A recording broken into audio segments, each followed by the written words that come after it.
Welcome back to my YouTube channel. यदि channel पे नए हैं तो मालूम है ना, सबसे पहले क्या करना है। कुछ नहीं यार, फ्री में है। चैनल को सब्सक्राइब कर लो और बेल आइकन दबाना मत भूलना। यह वीडियो सिर्फ एजुकेशनल पर्पज है। ना हम कोई भी स्टॉक खरीदने की सलाह देते हो, ना ही बेचने की। आज हम बात करने वाले हैं रेखा झुनझुनवाला के एक स्टॉक के बारे में, जिसमें बताया जा रहा है कि जो रेखा झुनझुनवाला है, उन्होंने इस कंपनी की जो हिस्सेदारी है वो और भी बढ़ा दी है। पहले उनके पास इस कंपनी की 1.48% की हिस्सेदारी थी, जो बढ़कर हो गई है 2.42% की। और इस कंपनी में उनके पास 5 करोड़ से ज़्यादा शेयर हैं रेखा झुनझुनवाला के पास इस कंपनी में। तो आप समझ सकते हैं कितना ज़्यादा विश्वास है उनका इस कंपनी पे। और ये कंपनी निराश भी नहीं कर रही है, एक अच्छा खासा रिटर्न निकाल के दे रही है। इस कंपनी का नाम है द फेडरल बैंक और ये एक इंडियन फाइनेंशियल इंस्टीट्यूशन है with retail and wholesale banking division में। और आज के दिन जो फेडरल बैंक है, उस कंपनी का जो शेयर प्राइस है, आप देख सकते हैं 244 रुपीज 51 पैसे का है। और आज भी 2.28% का रिटर्न निकाल के दिया। जब मार्केट बंद हुआ तो एक अच्छा ही रिटर्न कहा जाएगा, 2.28% का रिटर्न निकाल के दिया, वो भी एक दिन में। लेकिन मैं हमेशा कहता हूँ कि आप शॉर्ट टर्म मत देखें, लॉन्ग टर्म देखें किसी भी कंपनी के रिटर्न को, स्पेशली 1 साल 3 साल और 5 साल। तभी आपको उस कंपनी की पूरी पिक्चर क्लियर होगी कि कंपनी लॉन्ग टर्म में रिटर्न दे भी रही है या नहीं।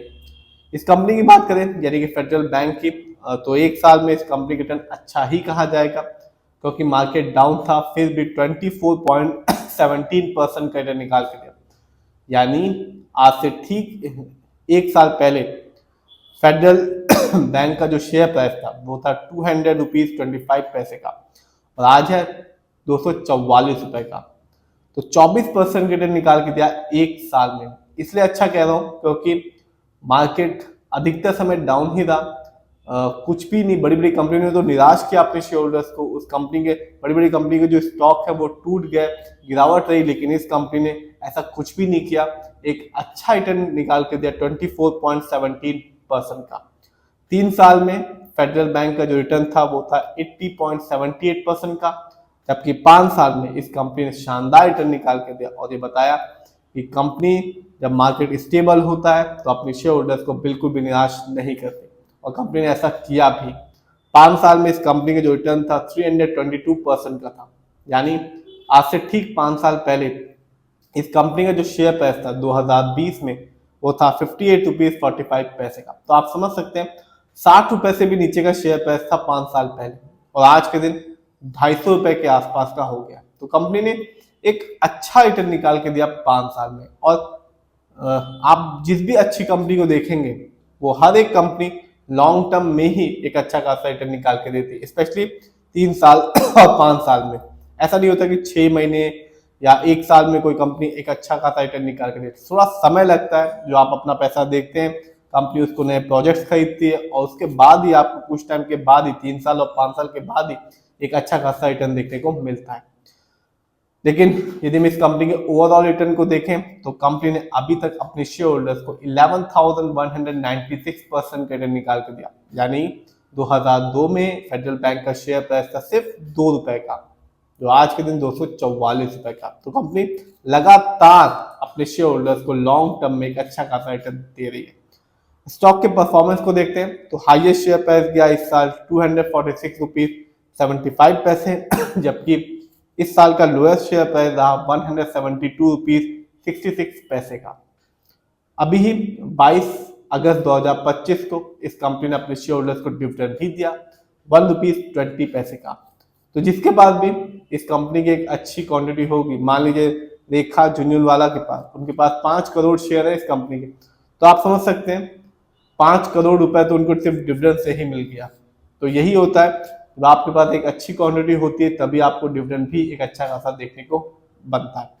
बात करें इस कंपनी के फंडामेंटल्स की, तो जो कंपनी का मार्केट कैप है वो है 58,798 करोड़। ये कंपनी लार्ज कैप की कंपनी है, क्योंकि लार्ज कैप का मार्केट कैप होता है 20,000 करोड़ के ऊपर का। पीबी रेशियो 1.62 है, शेयर मार्केट में एक अच्छा पीबी रेशियो कहलाता है, 1 या तो बिलो 3। इंडस्ट्री भी कम है, 14.20 है, क्योंकि शेयर मार्केट में एक अच्छा इंडस्ट्री पी कहलाता है 20 से लेकर 25 के बीच में। इंडस्ट्री पी से ये पता चलता है कंपनी का स्टॉक जो है मार्केट में कैसा परफॉर्म कर रहा है, क्या वो सस्ता तो नहीं, क्या वो महंगा तो नहीं, डेब्ट टू इक्विटी नहीं है, यानी कि इस कंपनी में किसी भी तरह का कोई लोन खर्च नहीं है। आरओई ठीक ठाक है इस कंपनी का 10.88% का है, क्योंकि शेयर मार्केट में एक अच्छा आरओई कहलाता है 15% से लेकर 20% के बीच में। जब भी आप फंडामेंटल्स देखें तो आरओई जरूर देखें, मिस मत करें, जरूर आरओई देखें किसी भी कंपनी का, क्योंकि आप जो पैसा देते हैं वही कंपनी कैसे इस्तेमाल कर रही है यही आरओई बताता है। यदि वो सही से इस्तेमाल करती है तो आपको एक आगे चल के लॉन्ग टर्म में एक अच्छा खासा बेनिफिट देखने को मिलता है। यदि कंपनी सही से इस्तेमाल नहीं करती तो आपको निराशा होती है, लॉन्ग टर्म में रिटर्न नहीं मिलता। इस कंपनी का ईपीएस है 16.44 का, कम है इस कंपनी का ईपीएस। एक अच्छा ईपीएस टीटीएम कहलाता है शेयर मार्केट में 80 और से ज्यादा का। Earning per share trailing 12 month का मतलब होता है कि कंपनी ने लास्ट 12 महीने में कितना कमाया। डिविडेंड यील्ड है 0.50%।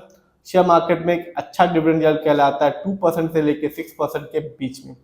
हाई डिविडेंड यील्ड अच्छा होता है जो इंडिकेट करता है शेयर होल्डर्स को कि इस कंपनी के स्टॉक अपने पोर्टफोलियो में ऐड करना चाहिए।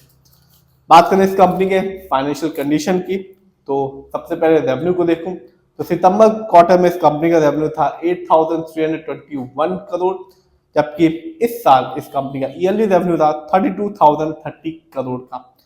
प्रॉफिट की बात की जाए तो सितंबर क्वार्टर में इस कंपनी का प्रॉफिट था 1,019 करोड़, जबकि इस साल इस कंपनी का ईयरली प्रॉफिट था 4,201 करोड़ का। नेटवर्थ, कंपनी का नेटवर्थ पिछले साल की तुलना में इस साल बढ़ गया है। इस साल इस कंपनी का नेटवर्थ था 35,453 करोड़, जबकि पिछले साल 2024 में इस कंपनी का नेटवर्थ था 30,926 करोड़ का। बात करें इस कंपनी के फंडामेंटल्स की तो आप देख सकते हैं म्यूचुअल फंड का पैसा इस कंपनी में सबसे ज्यादा लगा हुआ, जो कि है 37.52% का, जबकि एफआईआई का पैसा इस कंपनी में लगा हुआ है 25.54% का, जबकि रिटेलर्स यानी कि हम लोग का पैसा इस कंपनी में लगा हुआ है 24.74% का। तो कंपनी का शेयर होल्डिंग पैटर्न भी अच्छा है, कंपनी का फंडामेंटल भी अच्छा है और कंपनी का फाइनेंशियल भी अच्छा खासा है। और रेखा झुंझुनवाला ने इस कंपनी में अपनी हिस्सेदारी को और भी बढ़ा दिया है और कंपनी लॉन्ग टर्म में एक अच्छा खासा रिटर्न निकाल के दे रही है। फिर भी आप जिस भी कंपनी के शेयर को खरीदें खुद रिसर्च करें, एनालाइज करें, अपने फाइनेंशियल एडवाइजर की राय लें, तभी अपने पैसे को शेयर मार्केट में लगाएं।